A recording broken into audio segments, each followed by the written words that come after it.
এই মামলায় তো আসলে তাদের সংশ্লিষ্টতা আছে বলে আমার মনে হয় না, অন্তত আমার মনে হয় বাংলাদেশের বেশিরভাগ মানুষও সেটি বিশ্বাস করে। আমি এখন কারোর দিকে অঙ্গুলি হেলন করতে চাই না, যেহেতু আমি রাজনীতিতে রয়েছি। আমার বোর্ডের সাথে কোনো ধরনের দায়িত্বশীল পদে যাওয়ার কোনো সুযোগ এবং সম্ভাবনা আমার নাই। গ্রিন সিগন্যাল বলে কোনো সিগন্যাল আছে কিনা আমি জানি না। না, এটা তো টোটালি আইনি বিষয়। দেশ থেকে নিষেধাজ্ঞাটাও উইথড্র হবে এটা আইনি ভিত্তির উপরে, এবং ওনাদের আইনজীবীরা এই ব্যাপারে পদক্ষেপ নিলে নিশ্চয়ই কোনো প্রতিকার কোর্ট থেকে বা সংশ্লিষ্ট যে সংস্থার থেকে তারা পাবেন। এই বিষয়ে সরকারের কোনো হস্তক্ষেপ অতীতেও ছিল না, এখন তো আরও থাকবে না। আপনারা জানেন আমাদের মাননীয় প্রধানমন্ত্রী তিনি যে ধরনের এক্সাম্পলগুলো সেট করে যাচ্ছেন, সেখানে সব কিছুতে আমাদেরকে ক্লিন রাখার নির্দেশনা দেওয়া হয়েছে, এবং ক্রীড়াকেও যাতে আমরা সকল রাজনীতির ঊর্ধ্বে রাখি সেই নির্দেশনাটাও আমাদেরকে প্রতি দেওয়া হয়েছে, এবং আমরা সেটা পালন করি। বলছিলাম যে সাকিব আল হাসান একটি পডকাস্টে বলেছিলেন যে তার কাছে 1 কোটি টাকা চাওয়া হয়েছে মামলা তুলে নেওয়ার জন্য। এটা আসলে মানে তদন্ত করা হবে কিনা, কিংবা আপনারা তার অবশ্যই সেইটা যদি চাওয়া হয়ে থাকে তিনি লিখিত অভিযোগ দেখ, কে চেয়েছে, কখন চেয়েছে, কিভাবে চেয়েছে। খালি অভিযোগ দিলে হবে না, সাথে কিছু তথ্য প্রমাণও থাকতে হবে, আইদার মেসেজে বা কোনো একটা phone conversation, whatever it may be. কিগুলা সহ লিখিত অভিযোগ দিলে অবশ্যই আমরা তখন ওই সংশ্লিষ্ট কর্তৃপক্ষের প্রতি আমাদের প্রত্যাশা থাকবে তারা যাতে সঠিক পদক্ষেপ নেয়, কারণ এটা কোনোভাবেই গ্রহণযোগ্য না। এটার সাথে আমাদের কারোর কোনো সংশ্লিষ্টতা অবশ্যই নেই। যেটা হয়েছে যে সেটা আপনি এর আগে আমাকে দুবার ইন্টারভিউতে বলেছিলেন যে সাকিব মাশরাফির যে ইস্যুটা তারা ভিক্টিমাইজ হয়েছে এবং আলটিমেটলি তারা আসলে এরকম কাজ করেছেন আপনি বিশ্বাস করেন না।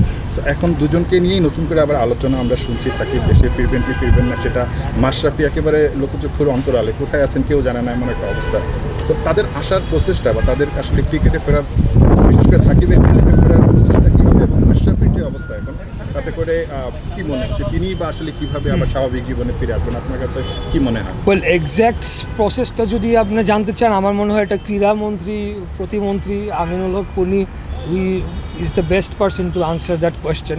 তবে আমরা পলিসিগতভাবে এবং নৈতিকভাবে আমরা মনে করি যে স্পেসিফিক যে মামলাগুলো হয়েছে হত্যা মামলায়, সেখানে আমার মনে হয় না তাদের কোনো ইনভলভমেন্ট রয়েছে। আমি বলতে চাই যে অন্য কোনো ধরনের যদি তাদের বিরুদ্ধে অভিযোগ থেকে থাকে, সেটা থাকলে সেটা তখন সেইভাবে মামলা হওয়া উচিত বা অভিযোগ আনা উচিত।